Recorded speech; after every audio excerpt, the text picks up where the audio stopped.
Good evening, and thank you all for coming for a conversation with Carolyn McIntyre and Don George. On behalf of Geographic Expeditions, I want to welcome you all. And I also want to thank our partners, Lufthansa, who helped make this evening possible as part of a celebration of their new air service into Erbil, Kurdistan. And you'll be hearing more about that destination in tonight's conversation. A couple of quick program notes. There is a raffle drawing for a Lufthansa ticket to any destination that Geographic Expeditions and Lufthansa serve. So please hold on to those little orange tickets. At the end of the conversation this evening, we'll be drawing a door prize for one of you.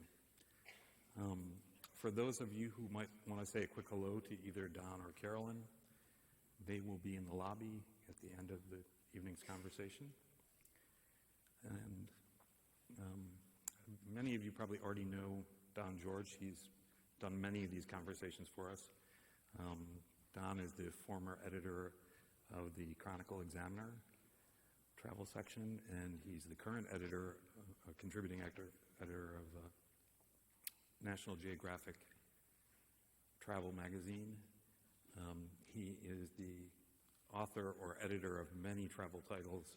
His most recent one is titled A Movable Feast, and it is a book about the intersection between travel and food, two of my favorite topics. And Carolyn McIntyre is a really hard person to talk about. Carolyn left Scotland at the tender age of 17, and as she would put it, she's been a bit of a nomad ever since. She joined Geographic Expeditions in 1998, and Jim, our president, the other day was telling me about how she showed up for her initial employment interview with an article she'd written about Syria, a map of Ibn Battuta's travels throughout Africa and Asia. And he knew immediately that he needed to hire her. These days she makes her home in Sana'a, Yemen, when she is at home, which is not much of the time because she's traveling almost constantly. And she's a person of many gifts. She's equally at home with sheiks and shepherds. I think her most endearing gift is the fact that she makes everything new, that she has a deep interest in all kinds of people, all kinds of places. So please welcome Carolyn and Don to the stage. Thank you.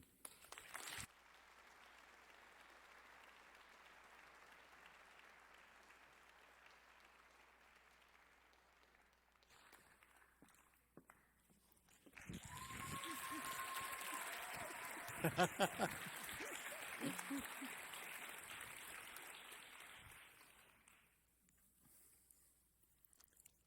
feel like I should be doing Masterpiece Theatre or something.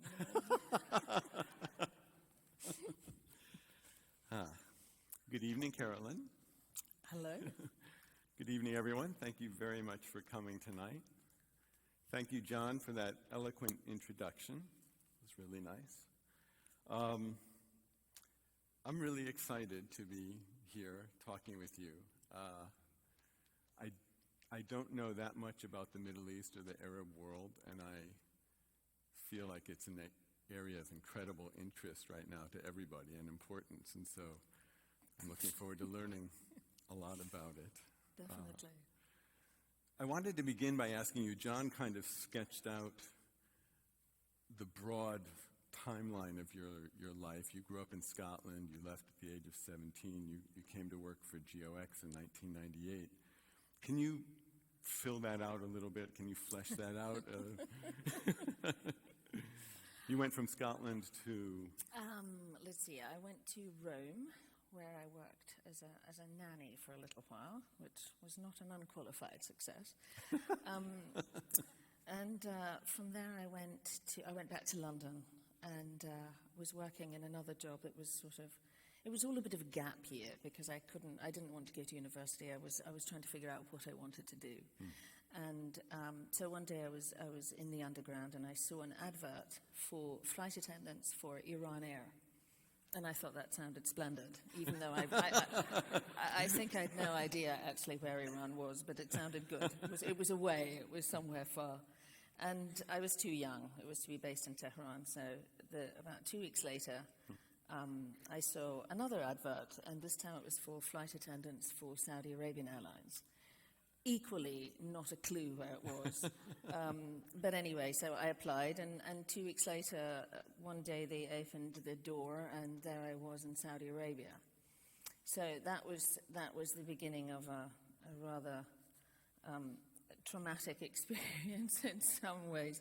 But it was a very different place in those days. But anyway, I stayed there for 10 years. And you stayed there, you lived there actually? I lived in Saudi Arabia, yes. I lived in Jeddah for 1 full year, and then I was based out of London for a little while, so I used to go back and forward. And then I was based in Paris, which of course was the best of both worlds, so I got to kind of spend half the time there and half the time in Saudi Arabia. And then I kind of got to an age when I thought, well, I can't do this for the rest of my life. I mean, it's all very fun and everything, but I really should be doing something. So I took 6 months off, as you do. Well done. And I came here. And then I ended up staying here. And I spent 16 years here. And 8 of which was with GeoGraphic. And it is true that I did turn up for the interview with Jim, and I think he was a bit nonplussed. I think he wondered what I was actually doing there. But I turned up with this big thing about Bin Battuta because in 1991, while I was waiting for my employment authorization, I had read this amazing journey of a man, and I decided I wanted to do his journey. I didn't entirely put it like that to Jim when I came for the interview. Not really the best thing to do. But anyway, he was sufficiently intrigued that I got another interview, and they hired me. So that's really how that all happened. And you were here for 16 years? 16 years. I was in San Francisco. And then what happened after that? Well, one day I was listening to somebody on NPR, and they were talking about a journey they were doing. And I realized that if I didn't do this journey of Bin Battuta, which I had decided I was going to do, I thought if I don't do it now, I'm never going to do it. And I remember thinking, if I ever wake up one morning and I hear somebody on this wretched radio station saying that they're going off to do Bin Battuta, I'll be completely devastated. So I went in that day and I said to Jim, do you remember we talked about Bin Battuta a long time ago? And I said, well, I'm going to go and do his journey. And he said, well, how long do you think it will take? And they were very good, actually. They said, well, 18 months, a year or something? And I said, oh, I just don't, I'm not sure. Anyway, needless to say, it's been 5 years. And I mean, I'm probably going to end up taking as long as he took, which was 29. I'm a bit slow, but not getting on terribly well. Not quite as fast as I thought I was going to. There'd been a few things have happened along the way. A few things, right. So that was 5 years ago. Exactly 5 years ago. Yeah. And that's when you moved to Sana'a, or? No, now that's another. That was not really planned at all either, actually. And I don't know if I'm going back, actually, given the news that I'm hearing today from Sana'a. I've just sent all my goods over. They've been here in storage for 5 years, and I've just sent them off to Yemen. So I'm not sure that was entirely a good plan, but I guess we'll find out. No, I decided I was just going to be a nomad, a real nomad, and live out of a suitcase for as long as the trip took. And that worked for quite a long time, but after about 2 years, with the restrictions on airlines and things, Bin Battuta was very lucky. He got carriages and horses and camels, and people were very good about furnishing him with, gold and clothes. And I don't know why, but that largesse seems to have rather dried up. So I'm not getting too much gold and camels and things. So I have to rely on airlines, which have these rather restrictive luggage, and I never have anything in the right place. And when you lead trips, that can be a problem. So I had right. to decide. So I ended up in Sana'a. Okay. Going back to this decision to go to Saudi or to join the airline, was there anything in your life up to that moment that showed that you had an interest in Saudi Arabia or the Middle East, or was No. it just a spontaneous kind of, I want an adventure? No, it was definitely spontaneous. Nobody else in my family particularly likes to travel. Nobody has any idea what happened to me. There's no real explanation. So I wish I could come out with something very enlightening, but I've no idea. I remember from a very young age, I saw a picture, which I now know was the dome of the tomb of Tamerlane. And it was turquoise tiles and very glamorous. And, you know, growing up in Scotland, that was very... And I was probably only about 5, or I was very young, I do remember that. And then much later, maybe, I don't know, 10, 11, 12, just there was always this drive to see somewhere else. And, you know, it was quite nice growing up in Scotland in those days. It was, you know, I don't know what it was that made me want to absolutely go. But anyway, and I still have it. You know, if I'm not going or I don't have something planned, it's, you know, I get antsy after something planned. Right. Still. Wow. And when did Bin Battuta enter your life? 1991. And how did that happen? Well, I went to the library. I had read an article, and I went to the library and I got his books. And at that time, there were 3 English translations of his own.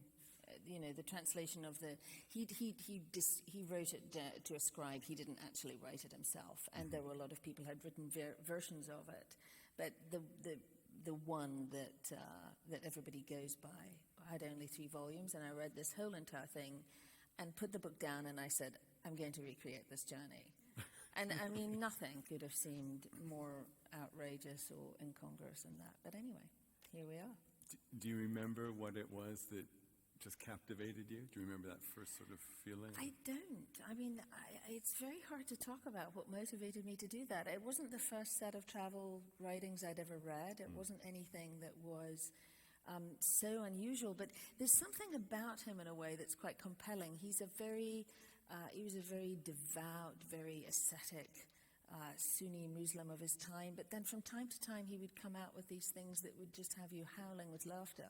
But he didn't mean to be funny, and maybe there was something in, you know, his writings, but I just was determined that I was going to do it, and I harbored that dream for 15 years. It took me 15 years to get going.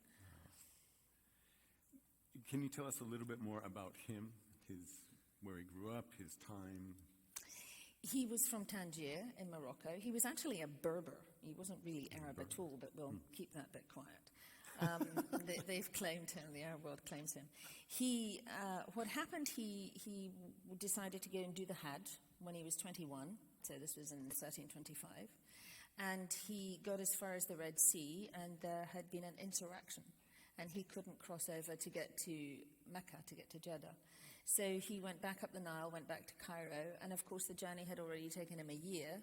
So he said, right, I don't think I'm going to go back home without having done this. I'll just do a bit of traveling.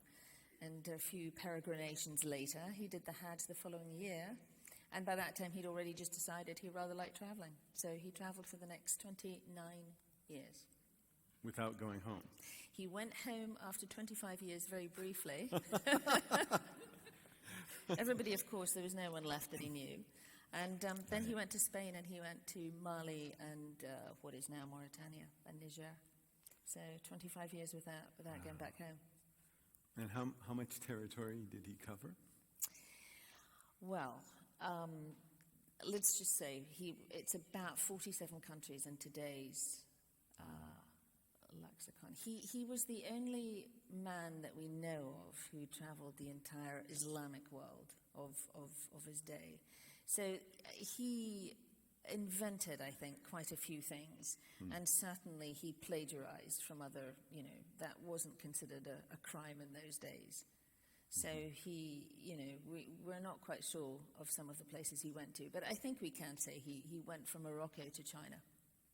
from Morocco to China. Yeah, 47 modern about day 47 countries. countries, yeah. No. And this was in the 14th century, so Yeah. travel was not especially easy.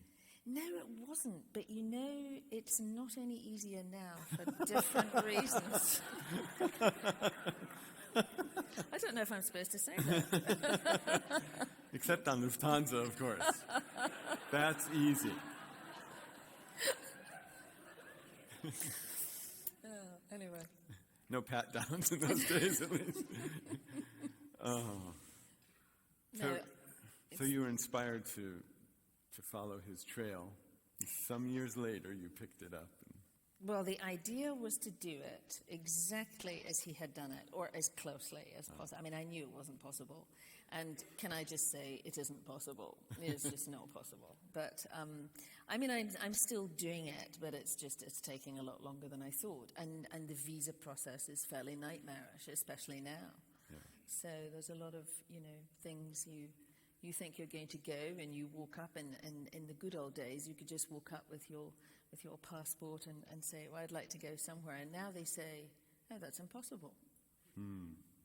As in the case of the Sudanese, for example. There's lots of places it's just not possible to go at that time, at the moment. How did you... So you have this wonderful website, Girl Solo in Arabia, which is terrific. And where did the title come from? That was my brother.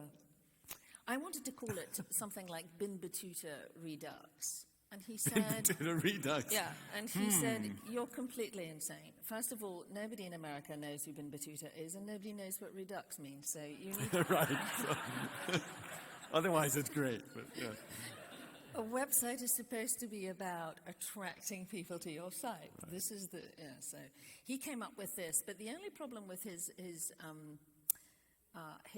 name is that I often get some very odd... I can track, obviously, who goes to the site.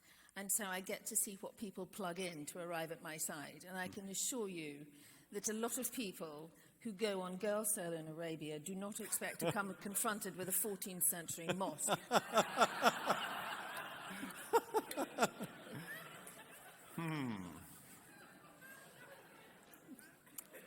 I wish I could see their faces sometimes. I really do. Right. These photos aren't anything like what I was expecting. Yeah, that's not at all what they were expecting. I can just tell. This is quite funny.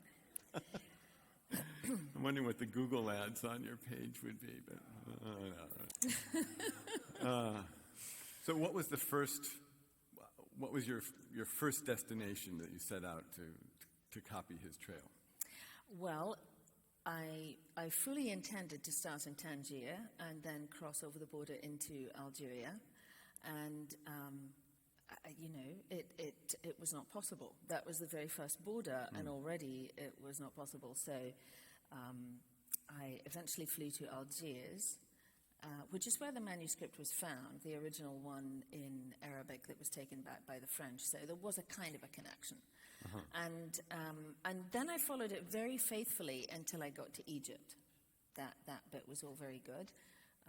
And then the next bit was Gaza. So, of course, that was a bit of a problem. And then, they have periodic wars and things there, and so there was another problem. And from then on in, it's been a little bit scattered. Iraq, various other places. It's not easy to get to certain of these places. Right. Was your original plan to actually chronologically follow his actual trail? Yes, I knew I wouldn't be able to, but I thought I could try. I thought I would do much better than I have ultimately done, let's put it that way. Right. Have you ever stopped and thought, this is madness? Frequently. Okay. I've never thought that I wouldn't do it, but there are days when I suddenly think, why am I doing this again? Right. It seems kind of a bizarre thing to do. And people you meet are very fascinated that you're doing it, and they're very happy that someone's doing it. But of course, if you're someone apart from them, if you're traveling in the Arab world as a single person anyway, it's a kind of an alien concept. They think that's very strange, and to be a woman traveling on your own is even doubly strange. Right. They just so a lot of times they would like to try and keep you company. But which is They like to sometimes try to give you company. not such a good Right. plan either. Girl solo in Exactly. Arabia. Exactly. But anyway, it's I mean, people are, you know, they all know who Bin Battuta is now. And so they're quite fascinated and quite happy that someone's trying to actually recreate the journey. Right, right. And are you fluent in Arabic at this point? Well, that's what it says in the invitation, but that really, I managed to get in and out of trouble. Let's put it that way. That's a kind of fluency. Yes, yes. So I wouldn't say it's fluent, not really, Right. no. But you're able to get around. Yes, yes. Most of the places. I mean, the thing about Arabic is it's a wonderful language. It really is. It's a wonderful language. But if you want to learn it really well, it's very difficult. And if you just want to learn it colloquially, every country has a different dialect. And sometimes they're completely mutually incomprehensible. So it makes it quite difficult when you're trying to learn the colloquial, you know, so you get Syria down and then you go to Saudi Arabia or then you go to Yemen and then it's all completely different again. You have to learn a whole different language almost. You can write it out and everyone will understand. I can. Right. And when you, well, I have three questions in my head all at the same time. This is difficult. I really want to ask you about Saudi Arabia, too. I mean, I don't want to leave Bin Battuta, but I'm fascinated that you moved to Saudi Arabia essentially 3 decades ago. Would it Oh, been? yes. Oh, sadly, longer. But never mind, we won't. No, I mean, no. Some time ago So, you yes, moved long there. while, yes. What was it like then? I imagine it was quite different from what it is today. You know, it's a curious place because, yes, and when I first went there, it was much more relaxed in every way than it is now. We could, you know, wear this. You could wear short sleeves. You could go and swim. You could go and water ski. The mixed company. I mean, it was really quite nice. It was quite very, very different than it is now. Really? Things began to change in 1979 with the fall of the Shah. And then that same year in November, in the mosque for the Hajj, there was to-do. There was a bit of some pilgrims tried to take over the mosque.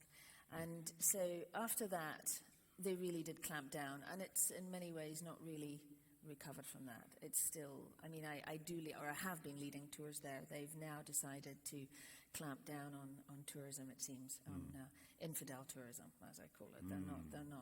They don't need it. There's always been an ambiguity about it. So for the moment anyway, it seems there's no more visas being issued.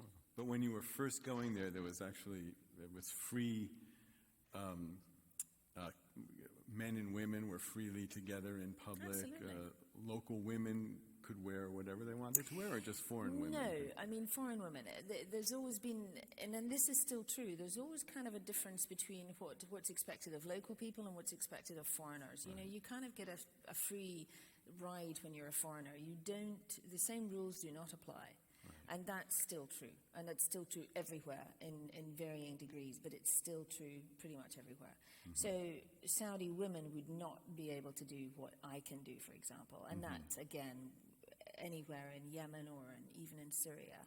There's a certain expectation of society for different places. And I can navigate that, and I can take a lot on board, or I can, you know, kind of decide how far I'm going to adapt to the customs, and it's really usually not a problem. How was Saudi Arabia in terms of development in those days? Was the airport, was it a big modern airport? Was it No. When we first went there, the airport was in the town, was actually in the city. And it was in the city. It was in the city, and Saudi Arabia, Jeddah at that time had one traffic light. When I was there in 77. I mean, it's absolutely extraordinary. One traffic light. Yeah, really, really amazing. And it was sort of this little fly-blown port, very dusty, very, very traditional, very conservative. It's still very conservative in some ways, but I mean, it's about 4 million people, I think, now. Right. In Jeddah, very, very modern. Wow. Very modern, very... And if it actually wasn't in Saudi Arabia, it would be a great city. And I'm not really being horrible here, but it really is a lovely city. It's a very attractive city. So if it had a little bit more relaxation, it would actually be a very cool place to go and visit. And when was the last time you were there? 2 years ago, 2008. okay. Yeah, actually, 2008. And it had changed considerably from when you were Well, first it has. I mean, it's just, it's an interesting country because on the surface, it's extremely modern. I mean, it's got better roads than you have here, for example, than we have here, because the infrastructure is so modern. So everything looks new, and you've got 5-lane freeways right down the middle of town, all the cars, the facades, the shops, the branding, everything is very Western. So it looks like it should be somewhere where you would just expect to behave the same way as you do anywhere else. Right. But it's not. It's so many Saudis have traveled. It's amazing how they navigate themselves so easily between this Western world and their own world. And in some ways they take back everything that they know from here, and then of course it's very Western, and in other ways they're not. They're still how they were. They're still this quite insular Bedouin people, and especially you find this in the center of the country. On the coast, like everywhere, it's much more relaxed. But in the center of Saudi Arabia, it's still very, very traditional, very conservative. And how does that compare with everyday life in Yemen? How is that? Well, one of the reasons that the Saudis are different is because they have Mecca and Medina in their country, so they take this very, very seriously. And that's why a lot of things that will happen in some Arab countries will never happen there. One thing would be alcohol, for example. I mean, in Yemen, you can get alcohol in hotels. You can bring it in. You can't drink. There aren't, places there aren't bars, for example. But you can do that quite openly. And in Yemen, although in so many ways, especially it's in the news so much at the moment, and you hear about 45% of the people living on less than $2 a day, and it's very poor, and it's illiterate, very high illiteracy rates, and all of that is true. But in many ways, it's actually quite a relaxed place to live. I know that's going to sound very strange, but it's Yemen is perhaps paradoxically one of the most democratic of all Arab countries. In some ways, their press, for example, is remarkably free. For an Arab country, you can criticize the president. You can do a lot of things that you certainly would never do in Syria, and you certainly wouldn't do in Egypt. So there are quite curious things about Yemen. And do you feel in your everyday life restricted in any way as a woman, as a Westerner? No. I live in the old city, so I usually wear a black abaya over when I go out in the old city, because I know they like it. They do prefer if you do that, but you don't have to. And if I'm leading tours, we used to take tours to Yemen, and when I would lead tours there, I never wore it. It's Really? just because they know me now. I'm considered to be part of their community in a way, and so I usually wear the abaya. But a lot of foreigners don't. You don't have to. There's no requirement that you wear anything. An abaya is sort of like a graduation gown. Yes, good way. Yes, it's a black sort of floor length thing, and they're very nice now. They're very elegant. You get lots of little sparklies and sequins and beads, and it's quite a fashion statement now. Oh yeah, I've got lots of them. Yes. Are there any color? As long as it's black. As long as it's perfect. And your hair, you don't have to cover your hair? No. Or? No. I mean, some people do, but I don't. No. I wear my baseball cap, so now they all know me. My geographic baseball cap. Excellent. And you live in the old town. Yes. And you live in a traditional house. I do. Understand it. Can you describe your house? Oh, it's absolutely marvelous. It's 7 stories. You don't want to know what I pay in rent. You will all weep. Oh, what do you pay in rent? I'll just tell you. I'll make you weep. It's $300 a month. No, but that's because I'm a foreigner. It's very expensive. Oh, that's the foreigner rate. Yes, that's the foreigner rate. That's the foreigner rate. No, if it was locals, well, first of all, of course, there's only for me. If it was locals, there'd be 6 families probably, but because every floor has a big double set of doors. But anyway, on the ground floor, it's a courtyard house, so there's always some people around who have access into the courtyard. The first floor is for the goats and the sheep, of which I have none. but it's made of beautiful stone. The Yemenis are master builders, so they have beautiful, heavy stones on the bottom. The next floor is for the fodder, for the sheep and the goats, where I keep stuff. The next floor is the kitchen. The next floor is my bedroom and adjoining loo. It's nothing if not posh. Yeah. And the next floor up is an office and another bedroom. And for guests who never come, because they're all afraid to come. And on the next one up, there's another loo, and then there is a mafraj. And the mafraj, of course, is, as you know, being Yemen, where you chew cut. Oh, Yeah. of course. And right. then the next one, I have a very small TV room. And then the next floor is a terrace. Which is open air, or? It is. And the nice thing is I've got lots of high walls, and I'm the tallest building. In fact, as a matter of fact, one of the last times I went home, there's a guy who looks after my house, and he said, "There are some soldiers on your roof." And I said, "Why?" And he said, "Because you're very high up, and the president is passing, and so they're making sure that they can see what's going on." So from time to time, I get a visit, and they borrow the roof. They borrow the roof. Yeah. Right. Very nice. That sounds enchanting. It Oh, sounds it's wonderful. absolutely hilarious great deal of the time. And it's made out of? The bottom bit is stone, and the top is mud brick. And the thing about Yemen, I'm sure some of you have seen these pictures, there's beautiful tracery with gypsum around all the windows, and half-moon, beautiful coloured glass half-moon windows. Wow. It's very attractive. And the whole old city is actually a UNESCO World Heritage Site. So it's a really beautiful place to live. It really is. How many foreigners are living in the old town? Not many. I mean, there never have really been a lot because students, language students, journalists, people like that live in the old city. But most foreigners live in the new part of Sana'a. And a lot of that is for perceived security reasons, because the old city's got these tiny, narrow streets that you can't really get cars in and out of. So from the perspective of security people, for them that's just a nightmare. So they don't, they're not allowed to live there. Although it's odd, because any problem, of course, is always in the bit where the foreigners live. It's not in the old city. What can I say? Brilliant. I know, absolutely. How old is your home? The bottom part is 800 years old, and the top part's about 300 years old. And I live in the fear that it's all going to crumble to the ground at any point, because, you have to renew the roof every year. You have to put stuff on the roof. And that hasn't happened since I've been there, so I'm, always a bit nervous about after each rainy season. Yeah. And how did the neighborhood react when you moved in? Were you embraced, or? They're very friendly Yemenis.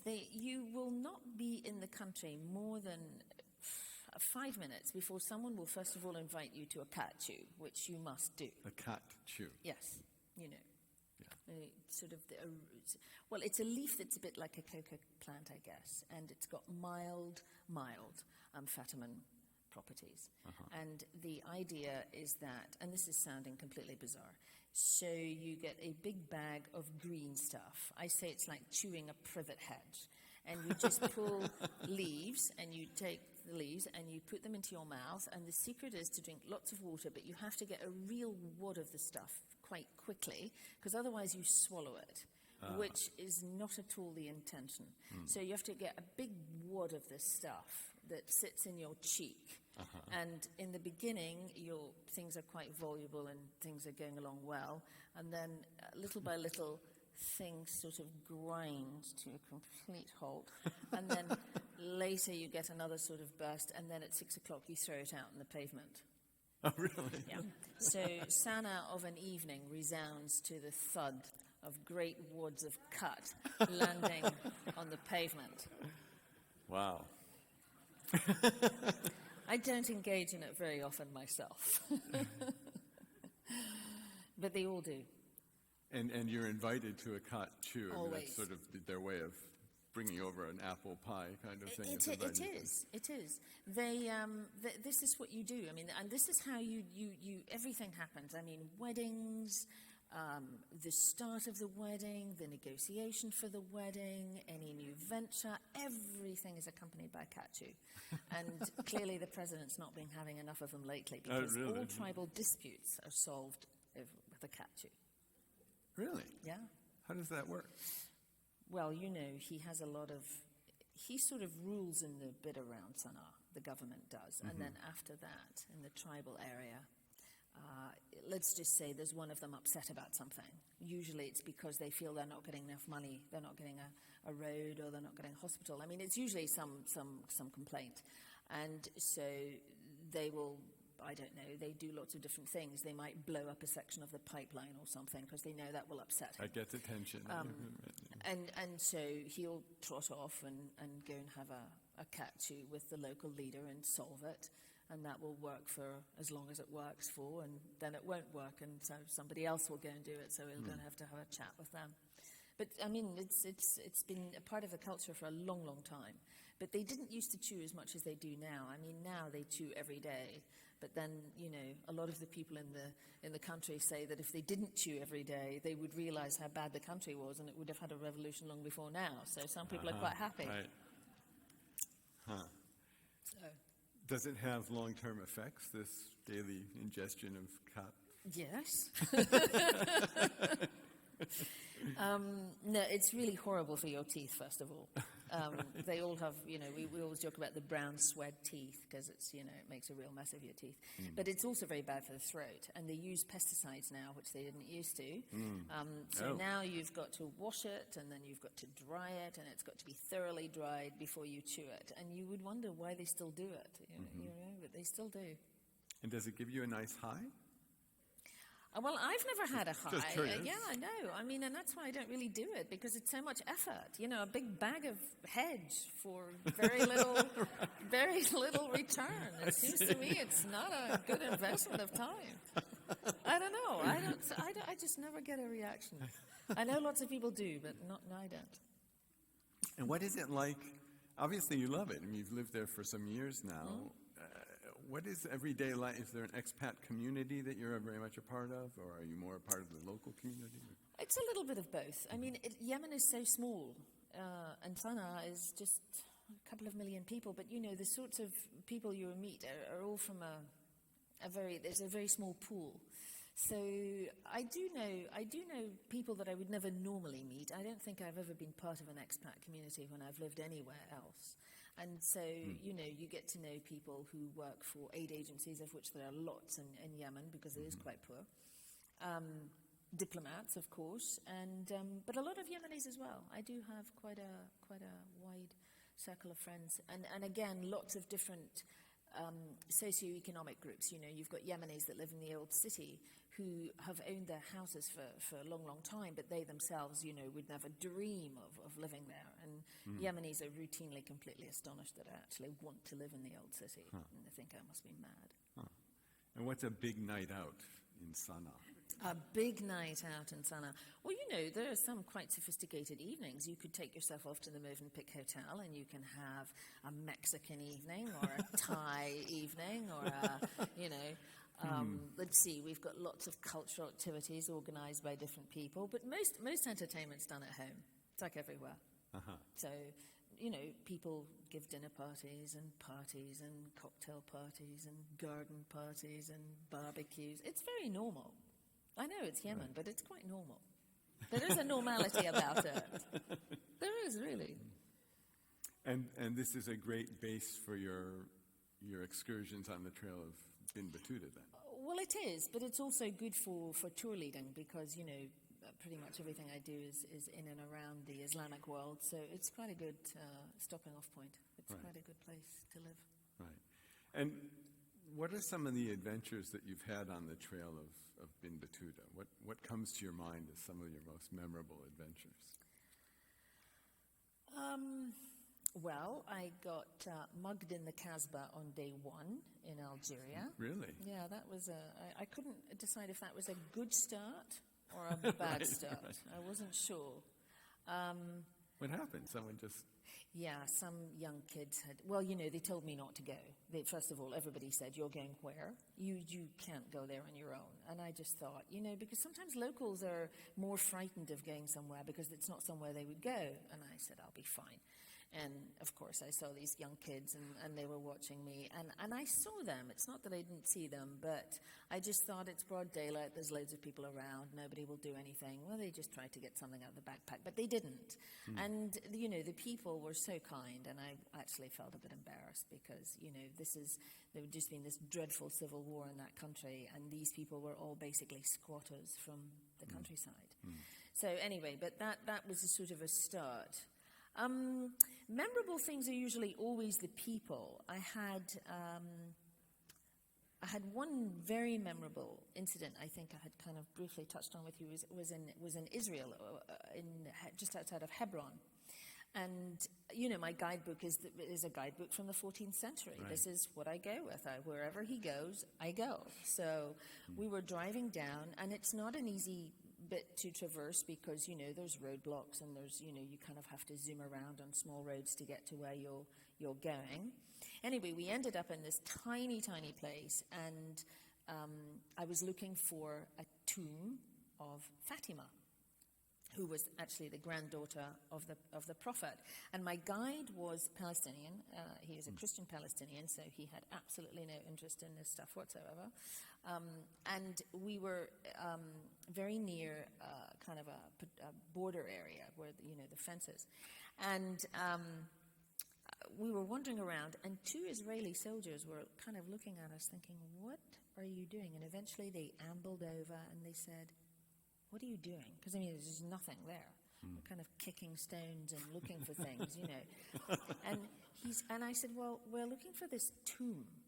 And I know it's near here because he describes it perfectly. You know, he describes this little mosque, and we've already found the mosque. And then he said, over the hill, there's this dip. And we eventually went down, and there was this kind of dome half-covered. And they were, you know, kind of just watching us for a little while. And we went down, and I said, this is it. Look, there's steps going down there. And the guide said, well, I'm not going down there. Look at it. I mean, there's probably nobody down there since she was put there. And so I said to the soldiers, do you have a flashlight? And they said, no, but we'll go and get one. So off they went, and they came up with flashlights. And the four of us went down this thing, and here was the tomb, exactly as he had described it, with marble plaques and the writing, because I couldn't read it. It was much too, you know, it was all very convoluted writing. But I mean, it was beautifully done in marble. And he, you know, the guide could read it, and he said, yes, there it was. And I was reading it off this 14th century guidebook, and there it was. And so there were just a few moments like that, you know, that were kind of, even in this land, which, you know, has so many issues today, but there this was, this little bit of 14th century history, and everybody was quite helpful about, you know, getting us to there. So there's things like that. How did that feel? Oh, it's these are the days that make the whole thing worthwhile. You know, when you're reading something, then you stumble upon it. And I really do mean stumble upon it, because a lot of the things outside of the cities are either there's nothing left, or, you know, they're overgrown, or there's you can't always get to see everything.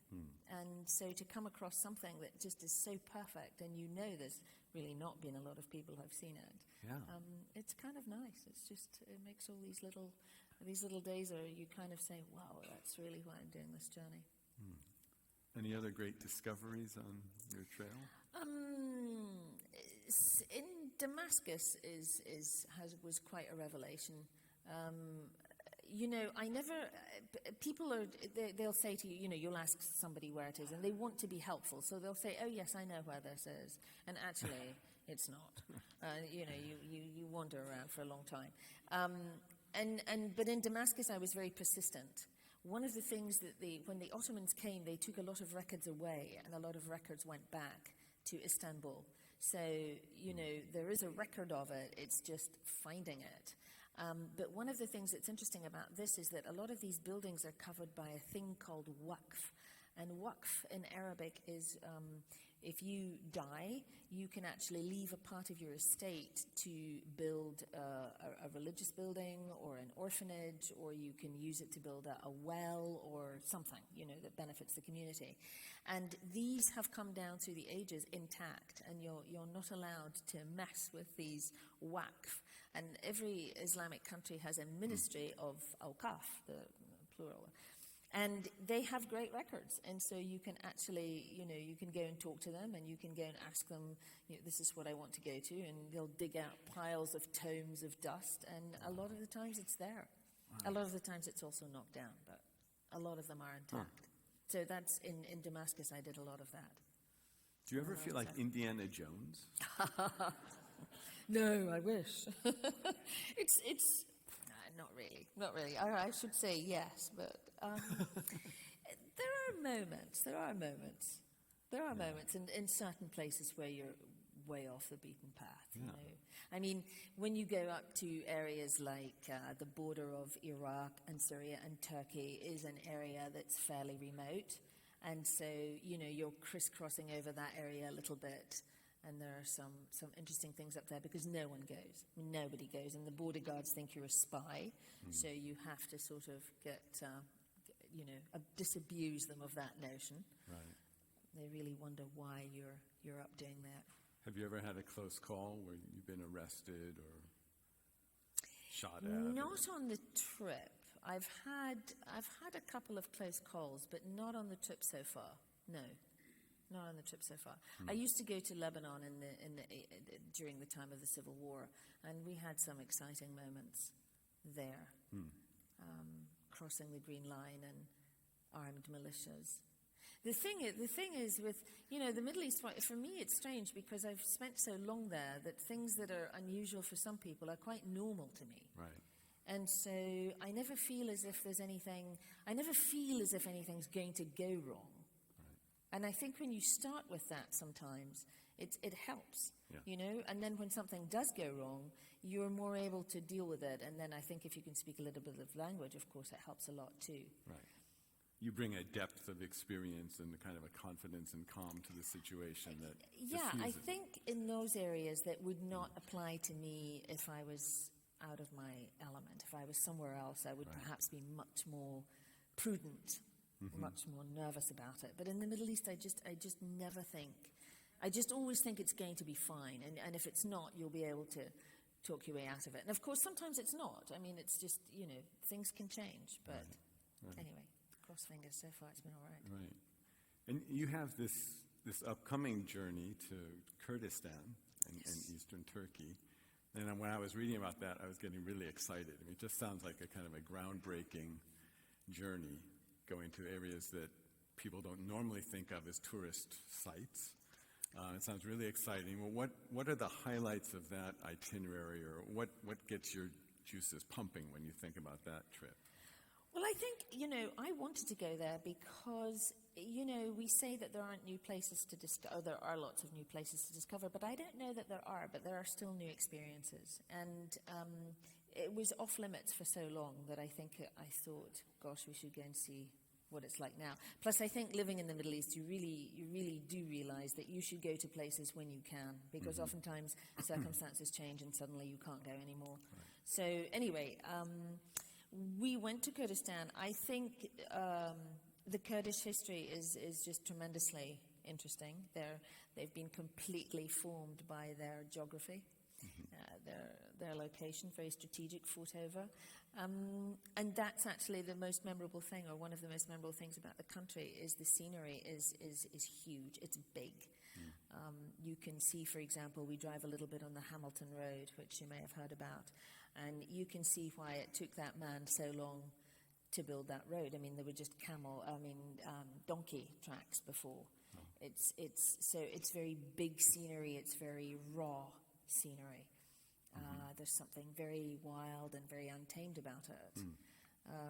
And it's just got a great history. So, and the other thing about Kurdistan, it's a real farrago of religions. So you get to see the Yazidis. We went to the seat of the Yazidi religion, which is a strange religion a mixture of Christianity, Islam, Judaism, Zoroastrianism, Mithraism, paganism, very odd. And we had Yazidi? Yazidi, yes. They were called devil worshippers for a very long time because they believed that Satan was cast out of heaven, but because, he was supposed to be, and he was pardoned later. So that doesn't sit well with a lot of people. So they were always very outcast. But we had a great experience there. You have to take your shoes off. The whole thing is a barefoot thing. And the guide that we were with said, now, their religion's very secret, and they don't share anything about their religion with you. So, and people were so curious to see us, well, first of all, it was the middle of summer, so it was 110 degrees. But aside from that, they were very kind, and they sort of said, what are you doing here? And come with us, and we'll show you around. So one man had some ashes on his head. And we said, why are you doing that? And he said, oh, I don't know. And we said, but you're the only one doing it. He said, oh, my father did it. Oh, okay. So then we went round and we did a few more things, and we came upon a Baba, who was their chief. And he was straight out of central casting. He was very tall, had this enormous beard and a long flowing robe with a sash. And he was smoking. And so we said, can we go and talk to him? Maybe he'll know something. And so we went and introduced ourselves. He was so uninterested. I mean, really. So we sort of persisted, and we said, what are these animal heads on here? What animal heads? Well, those. And this was all being translated, obviously. And the man with the ash on his head said, well, he doesn't know, but it's very common here. And then we said, well, what about dietary laws? And tell us something, about your religion. And this had come up because somebody had said they don't eat cabbage, which they don't. It's true. They don't eat cabbage. Cabbage. A lot of people would say this. I'm joining that religion. I'll sign up. I'm about to become a Yazidi. No, you can't. Mom? You can't. No, I'm sorry. They don't eat cabbage. They don't eat cauliflower. I can think of a lot of reasons. Anyway, and so he looked at us and he said, well, so what's wrong with that? And we said, well, no, but why? And he said, well, what kind of a question is that? Every religion has dietary laws. Exactly. So I still have no idea. So we kept, and we eventually decided that, they clearly do not want people like us to know the story of religion. So they just don't tell you anything. But it's a great visit. It sounds great. Right. Just don't try to share your cabbage. Don't do it with cabbage. And you're going in May. Yes. Right, May. And that'll be a nice time of year? Oh, it's beautiful. I mean, you've got... the thing about Kurdistan also is that aside from a few towns, it's just all countryside, and it gets great snow and rain and stuff, so the springtime's a beautiful time to go. Wow. Poppies and wildflowers and very green and very pristine. There's very little industry. So it's quite an interesting destination. And I think the other thing is that it's a really good chance to see a country rebuild. Yeah. Kurdistan has never really managed to... there's about 25 million Kurds. They're spread out over Turkey, Syria, Iran, Iraq, and historically, partially because they are still very tribal, they've never really managed to get an area. And so now they do. And when we were there, actually, they were very funny. They said, it's quite good. We're quite happy about this lack of government in Baghdad because, we're just going to trundle along and do everything we can and we'll get things organized. And by the time they've all figured it out down in Baghdad, we're organized, we're set. So they did. And it's, they issue their own visas. They're very autonomous. They've got it all together. Right. It sounds like as a visitor, you see history unfolding before you. Yeah, I mean, and it's kind of, it's interesting to see what they're doing, the building and everything. And we thought it was all oil money. And he said, no, that's not oil money, that's sock money.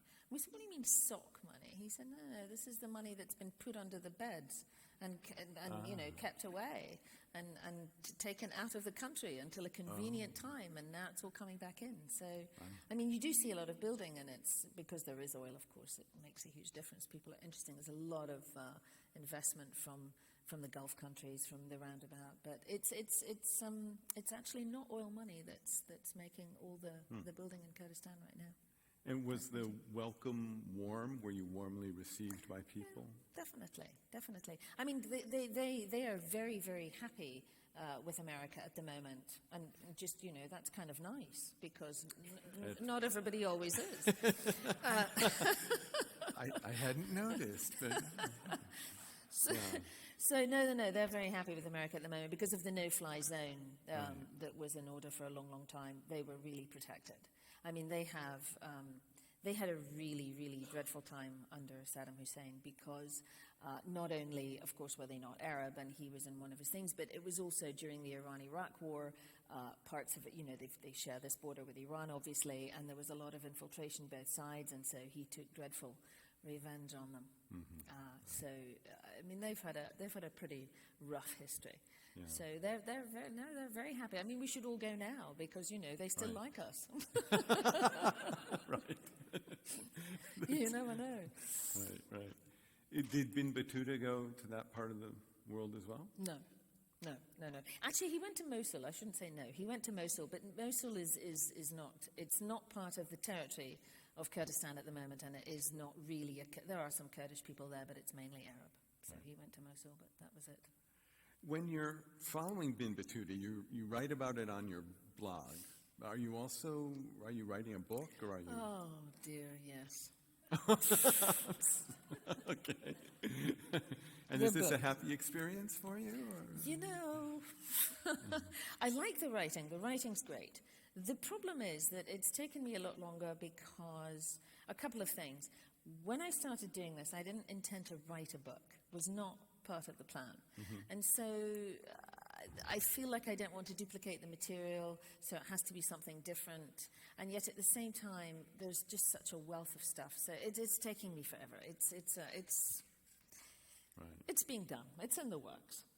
Okay. It's in the works. I have to break it down as well because it's a huge territory. Yeah. I mean, even I have a great friend who has just finished his third book of Bin Battuta, and funnily enough, he's a British guy, and he lives in Sana'a as well. And he's just published his third book about Bin Battuta. He's not doing it he didn't do it the same way I did it, but and he said the same thing. I mean, it's incredibly difficult to keep it down because there's just so much material. Yeah. So I'm having trouble, trying out what to keep in and what to keep out. Right. Well, he wrote 3 volumes. He did. Exactly. Yeah. You had tantalizingly mentioned to me before North Sudan and some pyramids. Yeah. What was... Well, I think people don't know that Sudan has more pyramids than Egypt. So that's one of the first facts, I think. You mean pyramids like the Egyptian pyramids built? Not as big. They're not as big, but they have more pyramids than Egypt. And Sudan's a really marvelous country. I mean, it's huge. It's completely untouristed. Completely. There's no one there. I mean, I was zoomed around the country, I think, in about 10 days, and I didn't see another foreign face the whole time I was there. Wow. But it is a very interesting country. But, it's hard to get a visa. That was one of the places where I go up to the embassy in Sana'a with my actually it was my UK passport, and I sort of plonked it down and said, "Where's your application form for the visa?" And the man looked at me rather pityingly and said, "Impossible." And I said, "Really? But surely there must be a way." And he said, "Wait there." So I waited, and about an hour later he came out and he said, "Right, you will need to know somebody in Sudan. You have to pay me $150. I need to have your itinerary. You need to give me 3 weeks to get the permission.